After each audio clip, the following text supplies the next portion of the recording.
So good day po sa lahat. So ito po siyang ilo, operator ng DTF printer dito sa Davao. So last week nakapag-run po ito ng 18 meters. So nandito po yung head area ko po. So after natin ma-on yung printer, so mag-cleaning po tayo. So yung gamit ko po na mode sa cleaning ay week.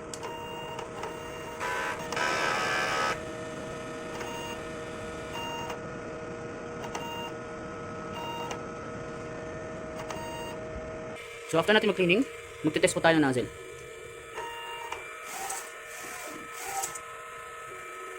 So i-check po natin yung nozzle kung buo po.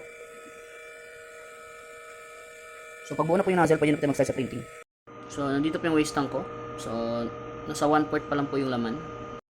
So nandito po yung AVR natin. So nandito po yung ground wire. Ang ink level po ay tama lang. So nandito po yung mga inyo supplies ko.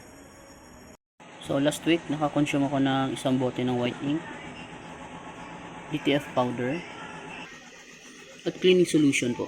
Dito naman po yung output record ko po. So updated po siya.